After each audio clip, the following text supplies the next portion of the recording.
ऐसे आराधना करके, और ये सब पांडव उस समय मत्स्य राजा के पास में भीतर गए, विराट राजा के पास में, और विराट राजा के पास में जाकर के श्री युधिष्ठिर कंक बनकर के राजा के साथ में चौपड़ पासे खेलते हुए रहे। भीमसेन बल्लभ बनकर के रसोई का जो कार्य है उसे करते हुए विराजमान हुए। द्रौपदी सैरंध्री बनकर के रानी के केशों की सज्जा करने वाली बनकर के विराजमान हुई। अर्जुन बरहन्नला बनकर के राजकुमारी उत्तरा को नृत्य की शिक्षा देते हुए विराजमान हुए। सहदेव आए, बोले तुम्हारा नाम क्या है? बोले मेरा नाम तंत्यपाल है। बोले तुम क्या जानते हो? बोले मैं गायों की सेवा करना जानता हूं। सो गौशाला संभालने के लिए सहदेव रहे। नकुल आए, बोले तुम कौन हो? युधिष्ठिर बोले ये भी हमारी जान पहचान का है, इसका नाम ग्रंथिक है, इसको भी नौकरी पर रख लो। विराट राजा ने उनको भी नौकरी पर रख लिया। बोले तुम क्या काम जानते हो? बोले मेरी एक विशेषता है कि मैं घोड़े के मूत्र को सूंघ करके ये पहचान जाता हूं कि इसकी जात कैसी है, ये युद्ध के लायक है या नहीं। सो घोड़साल संभालने का जो कार्य है वह उस समय नकुल ने किया है। इस प्रकार पांचों पांडव और द्रौपदी विराट राजा के यहां पर नौकरी करते हुए रहे। एक वर्ष व्यतीत हो गया है। एक वर्ष व्यतीत हो जाने के बाद में अंतिम दिन के लगभग विराट का सेनापति जो कीचक था उसने द्रौपदी के साथ में अशिष्टता करना चाहा। भीमसेन ने यक्ष का रूप धारण करके कीचक को मार दिया। जब तक कीचक था तब तक तो विराट राजा के ऊपर कोई आंख उठा करके देखने की हिम्मत नहीं कर सकता था। जब कीचक मर गया तो सुशर्मा नाम करके जो राजा था उसने पांडवों के ऊपर उन्होंने विराट राजा के ऊपर आक्रमण कर दिया और इनकी गायों को बरबस हरण करके ले चलने लगा। भीमसेन गए हैं, अर्जुन गए हैं और उस समय गायों को लौटा करके ले आए हैं। कौरवों को पता लगा, कौरव ये समझ गए कि इस समय जरूर अर्जुन छिपा हुआ है विराट राजा के यहां पर। सो अर्जुन को प्रकट कराने के लिए कौरवों ने एक साथ विराट राजा के ऊपर आक्रमण कर दिया है। राजकुमार उत्तर युद्ध करने के लिए गए। उत्तर ने जो देखा कि सामने मेरे साथ में युद्ध करने के लिए भीष्म पितामह खड़े हुए हैं, ये कर्ण खड़े हुए हैं, ये दुर्योधन खड़े हुए हैं, ये तो घबरा गया और रथ से उतर करके भागने लगा। अर्जुन बोले भाग के कहां जाता है, बैठा रहे। ये बोला नहीं मैं मर जाऊंगा, मैं युद्ध नहीं कर सकता हूं। अर्जुन ने जबरदस्ती उत्तर राजकुमार को रस्सी से बांध दिया, कुर्सी से। बोले तू केवल बैठा रहे यहां पर, तुझे युद्ध नहीं करना है और हम युद्ध करेंगे। सो अर्जुन ने सारथी पने का काम भी किया और उन्होंने युद्ध भी किया है। श्री भीष्म पितामह तुरंत जान गए कि ये अर्जुन है, क्योंकि अर्जुन के विषय में कहा गया कि उभौ में दक्षिणौ पाणी गांडी वस्य विकर्षणे तेन देव मनुष्येषु सभ्य साचित माम विदुहु, कि मेरे दोनों ही हाथ दाहिने हाथ के समान लक्ष्य भेद करने में कुशल हैं। बाएं हाथ से बाण चला रहे हैं परंतु एकदम सीधे लक्ष्य के ऊपर जा रहे हैं। जान गए कि ये सभ्यसाची हैं। अर्जुन ने प्रणाम किया पितामह को और कहा हां मैं अर्जुन हूं। अब दुर्योधन तो ये कहे कि हमने पांडवों को अज्ञातवास के अंतिम दिन पकड़ लिया और पांडव अपने प्रतिज्ञा के अनुसार दोबारा 12 वर्ष के लिए वन के लिए जाएं।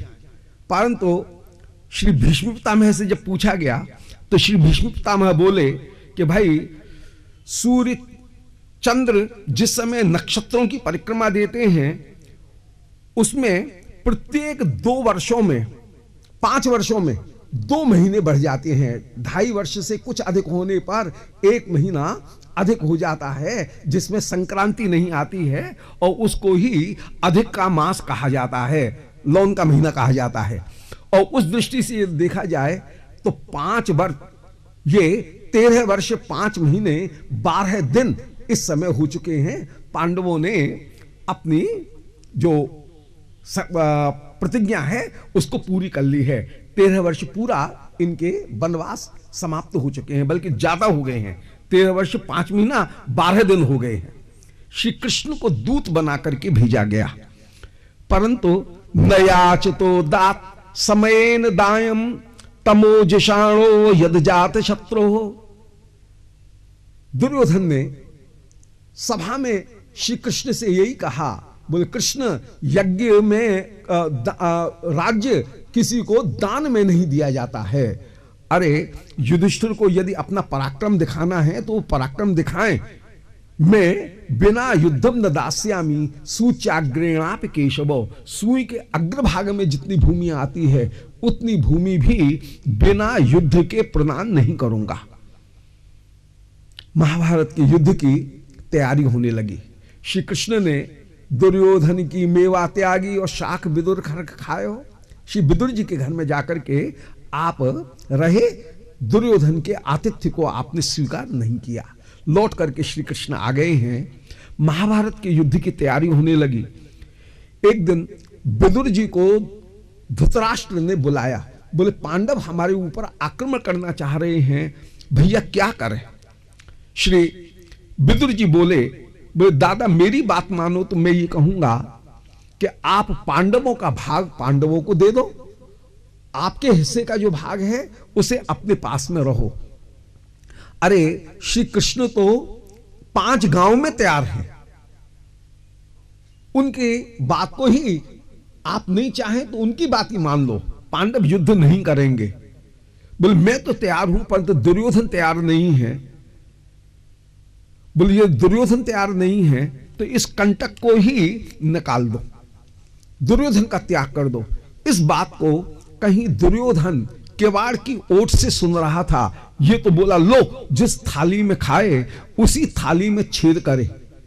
किसने इस दासी पुत्र को घर के भीतर बुला रखा है, ये हमको क्या निकालेगा, ये स्वयं ही घर के बाहर निकल जाए। श्री विदुर जी को यह पता लगा। विदुर जी ने अपने धनुष को उस समय दुर्योधन की देहरी के ऊपर रख दिया। आज धनुष नहीं रखा है, मानो अपने क्षत्रिय अभिमान का इन्होंने त्याग कर दिया है। अभिमान का त्याग करके श्री विदुर तीर्थ यात्रा करने के लिए निकले हैं। आज विदुर नहीं निकले हैं, सन्निर्गतः कौरव पुण्य लब्धा। आज कौरवों के पुण्य का पुंज मानो निकल गया है। श्री विदुर जी तीर्थ यात्रा करते हुए विराजमान हैं। व्रतान चेरे हरितोषणानी, श्री प्रभु को प्रसन्न करने वाले 4 व्रतों को इन्होंने अपने जीवन में विशेष रूप से अपनाया। श्री वल्लभाचार्य जी ने निरूपण किया है। 4 व्रत कौन कौन से हैं?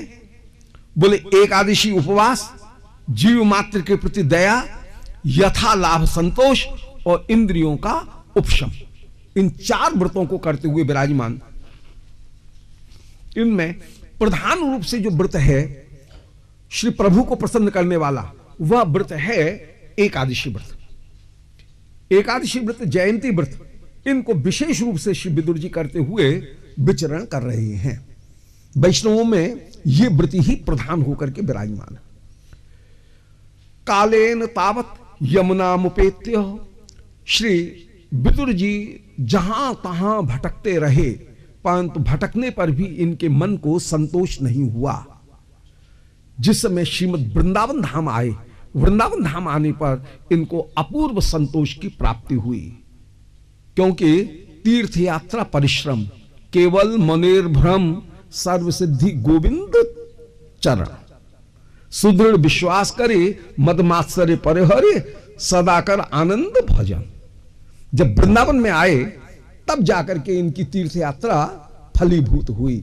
अन्यथा तीर्थ यात्रा केवल परिश्रम, तीर्थ यात्रा में कुछ नहीं रखा है।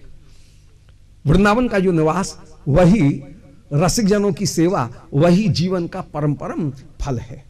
तो काले न तावत यमुना मुपेत्यो, बहुत समय के पश्चात जब यमुना जी के किनारे आए हैं उस समय इनको परम संतोष की प्राप्ति हुई।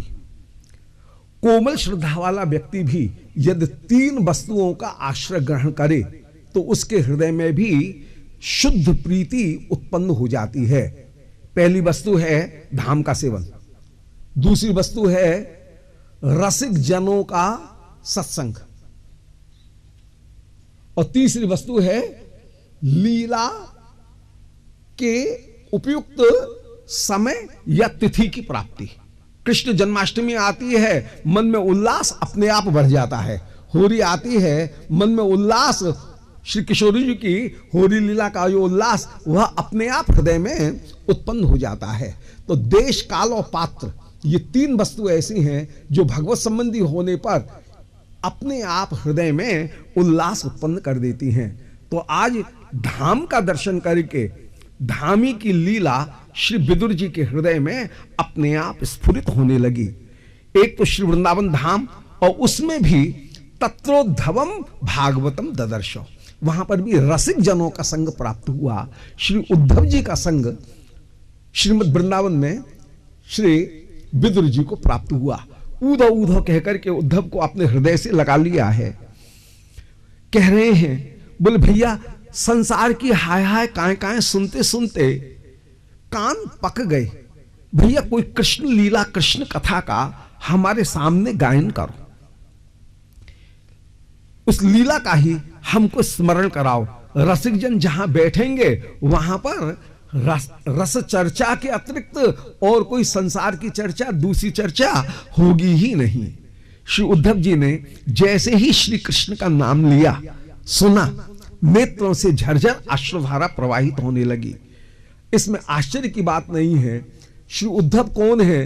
बोले कालेन जरसंगतः, जो भगवत सेवा करते करते अत्यंत प्रौढ़ता को प्राप्त होकर के विराजमान हुए।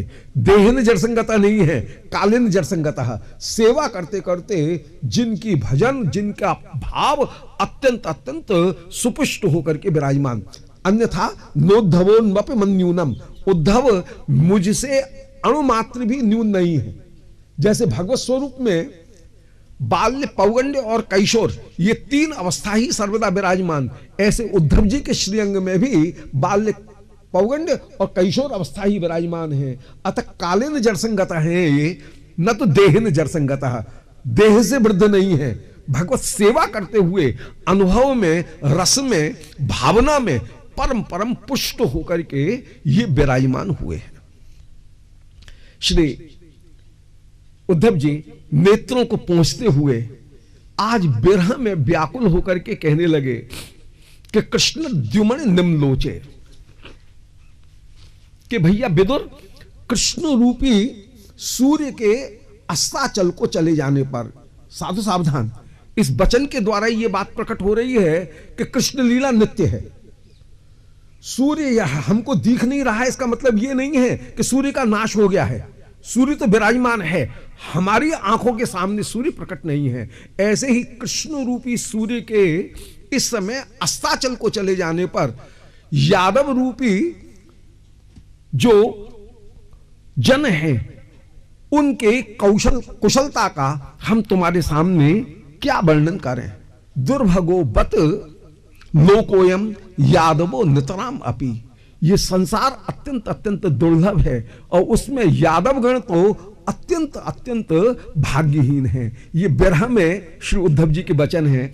तत्वतः यादव तो परम भाग्यशाली होकर के विराजमान, जिनके साथ में कृष्ण सर्वदा क्रीड़ा करते हुए विराजमान, वे यादव तो भाग्यहीन है ही, जो यादव होते हुए भी कृष्ण के साथ में ईर्ष्या बुद्धि रखते हैं। सत्राजित जैसे जो यादव हैं, कंस जैसे जो यादव हैं, जो कृष्ण के साथ में ईर्ष्या बुद्धि रखते हैं, वे तो भाग्यहीन हैं। परंतु जो भक्तगण कृष्ण से प्रीति रखने वाले यादव हैं, हाय, उन्होंने भी श्री कृष्ण को पाया और उनकी पूरी तरह से सेवा करते हुए भी जिनको तृप्ति नहीं हुई, कृष्ण हाय उनको छोड़ करके चले गए, उनको भी विरह ताप की प्राप्ति हुई है। ऐसे प्रेमी यादवों के लिए भी विरह में कह रहे हैं हम अत्यंत अत्यंत भाग्यशाली हैं, हाय हम क्यों जीवित हैं कृष्ण के बिना। हमने श्री कृष्ण की को परतत्व रूप में नहीं जाना। जो प्रेमी परकर है वो ईश्वर करके कृष्ण को नहीं देख रहा है, प्रेमी परकर ने उनको अपना प्रियजन करके ही देखा। परंतु विरह में जो परम भाग्य की बात है, परम आशीर्वाद की बात है, उसको ही विरह में कह रहे हैं हाय कृष्ण हमारे बिना नहीं है। और श्री प्रभु सबको अपने साथ में ले गए, परंतु मुझे हाय यहां पर छोड़ गए। तो जिन यादवों को अपने साथ में नहीं ले गए, जिनको यहां पर छोड़ गए, वे अत्यंत अत्यंत भाग्यहीन होकर के विराजमान है। श्री जगत के ये जीव बड़े भाग्यशाली जिनको कृपा करके उन्होंने अपने स्वरूप का दर्शन कराया। ये स्वरूप कैसा कि विस्मापनम स्वस्य सौभगर्धे परम पदम भूषण भूषणांगम, जो अपने आप को भी विस्मित कर देने वाला। कभी मणिखंभ में द्वारका में आप अपने प्रतिबिंब का दर्शन करें, अपने सौध महल में खंभ में अपने प्रतिबिंब का ही कृष्ण दर्शन कर रहे हैं, और दर्शन करके आश्चर्यचकित होकर के अपने दांतों में अपनी उंगली दबा करके कृष्ण कहने लगे कि अपरिकलित पूर्व कश चमत्कारकारी स्फुरत मम गरीयान एष माधुर्य पूरः अयम अहमपि हंत प्रेक्ष्यम लुब्ध चेता सर्वस मुपभोक्तुम कामे राधिके वो। बोले आहा, ये रूप तो पहले कभी देखा ही नहीं। ये रूप सर्वदा सर्वदा अलबेला होकर के ही विराजमान है। परम अलंकृत ये स्वरूप जिसमें निरंतर निरंतर रस की लहर उठ रही है, इसलिए यह अलबेला, अल माने अलंकृत, और बेल धातु जो है उसका अर्थ होता है चेष्टा, जिसमें निरंतर निरंतर रस की चेष्टा प्रकट हो रही है। ऐसा ये अलबेला ये स्वरूप जहां रस की अपूर्व तरंग नित्य नित्य इस समुद्र में से प्रकट होती हुई विराजमान हो। श्री कृष्ण रूप ऐसा जो तिनके से लेकर के और कृष्ण तक सबको विमोहित करे। आपके हृदय में भी ये अभिलाषा उत्पन्न हो जाए कि आहा, मेरा वो रूप कैसा है जिसको देख करके श्री राधिका विमोहित हो रही हैं। श्री राधाया प्रणय महिमा की दृश्यवान और स्वाद्यो ये नाम मृत मधुरमा की दृश्यवा मदीह, मेरी अपनी मधुरमा कैसी है। सो आप विस्मापनम स्वस्य, स्वयं अपने रूप का दर्शन करके स्वयं विस्मित हो रहे हैं। ये स्वरूप भूषणम भूषणांगम, आभूषणों का भी आभूषण होकर के विराजमान। यहां आभूषणों की शोभा श्री अंग के द्वारा है, अंग की शोभा आभूषण के द्वारा नहीं है। तभी श्री किशोरी जी के श्रृंगार करने के लिए श्री विशाखा जी विराजमान हैं। श्याम सुंदर के आगमन का समय हो जाए, श्री किशोरी जी कह रही हैं, बोले अरे सखी रहने दे, रहने दे। अरे गहनो तो सब तन गहो, गहनो कहिए जाए और मोए गहावे और पे सखी मोए गहनो न पता। बोले अरे जिसको ग्रहण करना चाहिए उसको तो मैंने ग्रहण किया हुआ है, अब ये गहना काहे के लिए पहना रही है। अरे इस गहने की मुझे आवश्यकता नहीं है। वास्तव में गहना कौन है? बोले गहना तो श्री श्याम सुंदर हैं। श्रवसो कुवलय मक्षणो मंजन मुरस महेंद्र मणिदामा वृंदावन तरुणी नाम मंडन मखिलम हरिर जयती। वे श्री श्याम सुंदर ही हमारे गहने हैं। अरे उन प्यारे को तो मैंने अपने हृदय में ग्रहण कर रखा है, गह रखा है, अब गहना किसके लिए पहना रही है? रहने दे, रहने दे। तो ये स्वरूप ऐसा जो कि श्री किशोरी जी का आभूषण होकर के विराजमान, ये स्वरूप ऐसा मां जो आभूषण धारण करे यशोदा मैया, अंग की शोभा से गहना खिल उठे, गहने की शोभा से अंग की शोभा नहीं है। भूषणम भूषणांगम, आभूषणों का भी आभूषण रूप ये श्री अंग है। रायसू यज्ञ में जिन्होंने इस रूप माधुर्य का दर्शन किया, दांतों तले उंगली दबाएं कि ये कोई रूप है कि ठगोरी है। ऐसा वो परम सुंदर रूप सौंदर्य विराजमान जो साक्षात कामदेव 24.5 चंद्रमा जिनके श्री अंग में परिपूर्ण रूप से विराजमान, जहां 10 नक्षचंद्र श्री चरण के विराजमान, 10 नक्षचंद्र बंशी बजाते हुए श्री हस्त के 10 नक्षचंद्र विराजमान, एक मुखचंद्र, उनमें 2 कपोल चंद्र विराजमान हैं, एक तिलक धारण कर रखा है वो चंद्रमा के समान विराजमान है। बोले ये तो 24 हुए। काम गायत्री में सारे 24 अक्षर कहां से वर्णन कर रहे हो? और आधा चंद्रमा कौन सा है? बोले आधा चंद्रमा कौन है? बोले अर्ध ललाट जो है वही अर्ध चंद्रमा होकर के विराजमान है। बिना काम गायत्री के उपदेश के, काम गायत्री की आराधना किए बिना श्री निकुंज लीला में प्रवेश की प्राप्ति नहीं हो सकती है। ये श्री अंग नहीं है, ये मानो 24.5 चंद्रमा ही साक्षात रूप से विराजमान है। सो भूषणम भूषणांगम, आभूषणों का भी आभूषण, ये परम सुंदर श्री अंग होकर के विराजमान, जहां पर षड ऐश्वर्य परिपूर्ण रूप से विराजमान। सौंदर्यम ललनादि धैर्य मथनम चित्राद्य संप्लावक, जो सौंदर्य अपूर्ण रूप से विराजमान, ललनाओं के धैर्य जो है उनको व्याकुल कर देने वाला होकर के विराजमान। कर्णानंद समर्थ रम्य वचन कोटिंद शीतांग कह, जिनके वचन ऐसे जो कि कान को अपूर्ण रूप से आनंदित करने वाले होकर के विराजमान, जहां श्री अंग की गंध ऐसी जो कि जगत को अपनी मधुरिमा में डुबो देने वाली है, जहां अधरामृत फेला लब ऐसा मधुर होकर के विराजमान, जो सबको रस, सारे रसों को फीका कर देने वाला है।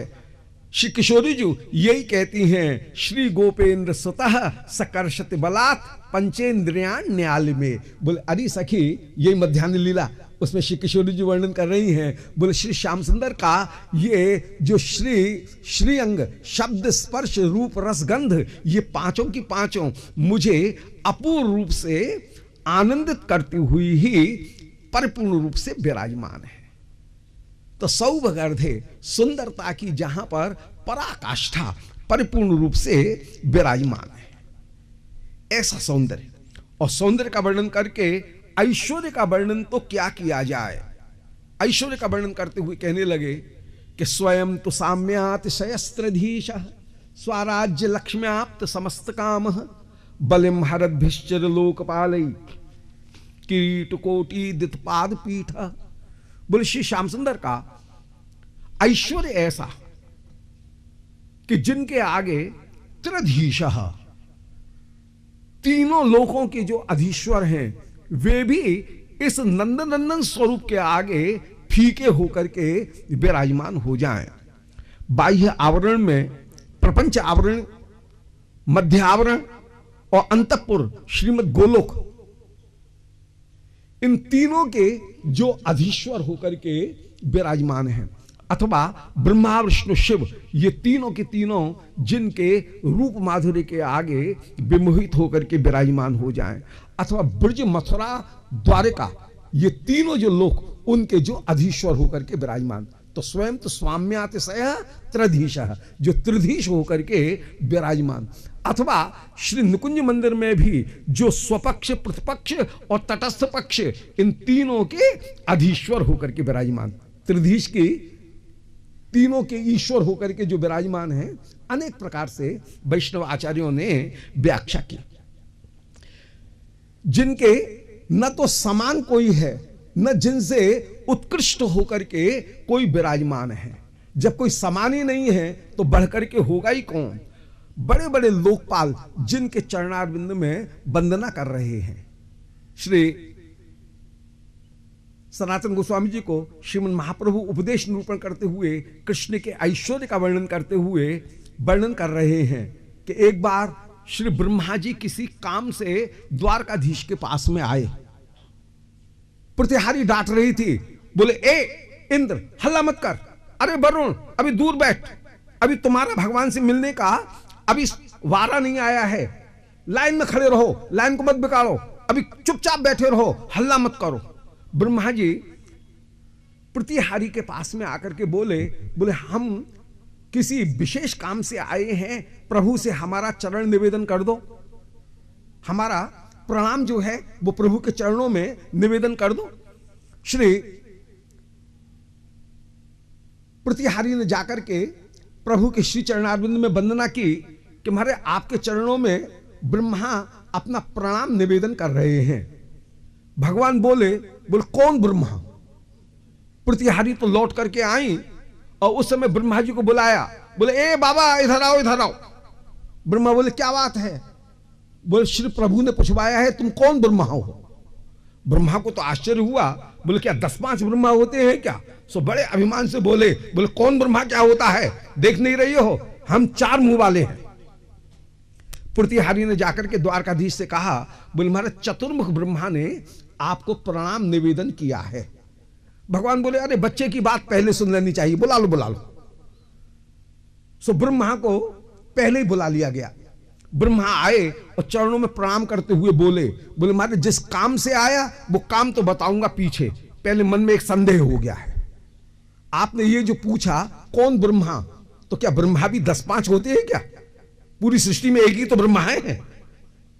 भगवान हंसे, बोले ठीक है, एक ब्रह्मांड में एक ब्रह्मा होता है, पूरी सृष्टि में एक ब्रह्मा नहीं होता है। एक सृष्टि में न जाने कितने ब्रह्मांड हैं, तुम्हारा ब्रह्मांड सबसे छोटा है, इसलिए मैंने तुमको केवल 4 मुख दिए हैं, तुमसे न जाने कितने बड़े बड़े ब्रह्मांड हैं। सो भगवान ने जरा सा संकेत किया, प्रतिहारी ने टेढ़ लगाई कि सुनो सुनो, यदि कोई ब्रह्मा सुन रहे हो तो तुरंत उपस्थित हो जाएं। अपने ब्रह्मा चतुर्मुख देख करके आश्चर्यचकित हैं कि वहां पर द्वारकाधीश के महल के एक कोने में लाखों करोड़ों ब्रह्मा खड़े हुए हैं। किसी के 100 मुंह हैं, किसी के 1000 मुख हैं, किसी के लाख मुख हैं। भगवान कह रहे हैं जितना बड़ा ब्रह्मांड उतने ही ज्यादा मुख वाले ये अलग अलग ब्रह्मांडों के ब्रह्मा हैं। ब्रह्मा का अभिमान समाप्त हो गया। ऐसे अनंत कोट ब्रह्मा जिनके चरणारविंद की चौकी के ऊपर जब प्रणाम करें तो प्रणाम करते करते द्वारकाधीश की चौकी में एक एक बिलस्त का गड्ढा हो गया है प्रणाम करते करते। सो बल हरबे चिर लोकपालई, बड़े लोकपाल जिनको बलि समर्पित करते हुए विराजमान हो रहे हैं, उन प्रभु के ऐश्वर्य का वर्णन कर सकने की सामर्थ्य हमारी नहीं है। हम तो उनकी लीला का गायन करने में ही समर्थ हैं, क्योंकि लीला गायन में कहीं त्रुटि भी रह जाएगी, कम भी हो जाएगा, तब भी लीला अनंत है। और उन अनंत लीलाओं में छोटी लीला भी बड़ी मधुर होकर के विराजमान। श्री प्रभु के जितने भी ऐश्वर्य हैं, षडैश्वर्य, उन षडैश्वर्य में लीला की ही प्रधानता है। ऐश्वर्य से समग्र से वीर्य से यशस्वी ज्ञान वैराग्योश्चैवं षण्णाम भगीतिंगना, ये जो छयों के छयों ऐश्वर्य, इन सबों में मधुर जो प्रधानता है वह प्रधानता सर्वदा सर्वदा श्री की ही है। अब श्री कृष्ण ने यदि गोवर्धन धारण कर लिया, असुरों का वध कर लिया, मैया आपको बांध रही हैं और आप बदने में नहीं आए, ऐश्वर्य प्रकट हो रहा है, परंतु वो ऐश्वर्य की ओर ले जाने वाला नहीं है, वो ऐश्वर्य लीला का ही पोषण करने वाला है। कि इतने ऐश्वर्य को देख करके भी श्री यशोदा मोहित नहीं हो रही हैं। अतः श्रीमद् भागवत में भगवान की जहां भी ऐश्वर्य लीला, असुर संहार बल लीला, ज्ञान लीला, वैराग्य लीला, सारी लीलाओं का जो वर्णन किया वह ऐश्वर्य को दिखाने के लिए नहीं है, वह कृष्ण के ज्ञान को दिखाने के लिए नहीं है, वह तत्वतः लीला का पोषण करने के लिए ही है। और लीला के आगे वे सारे अन्य अन्य जो ऐश्वर्य हैं वे सब के सब बौना हो जाते। इसलिए प्रधानता जो है वह श्री और यश की ही है। भक्त वत्सल होकर के भगवान विराजमान हैं, इस बात की प्रधानता है। श्री कृष्ण ने गोवर्धन धारण कर लिया। गोवर्धन धारण करना इस ओर किसी का ध्यान नहीं है, ध्यान इस ओर है कि वे अपने ब्रजवासियों की रक्षा करने के लिए कैसे तैयार हैं, ब्रजवासियों की सेवा को कैसे ग्रहण करते हैं। इस बात में चमत्कार है। इस बात में कोई चमत्कार नहीं है कि कृष्ण ने गोवर्धन उठा लिया। अरे जो जगत को धारण किए हुए हैं, जिनके अंशांश होकर के श्री शेष भगवान संपूर्ण पृथ्वी को धारण किए हुए हैं, तो गोवर्धन उठा लिया, कौन सी बड़ी बात हो गई।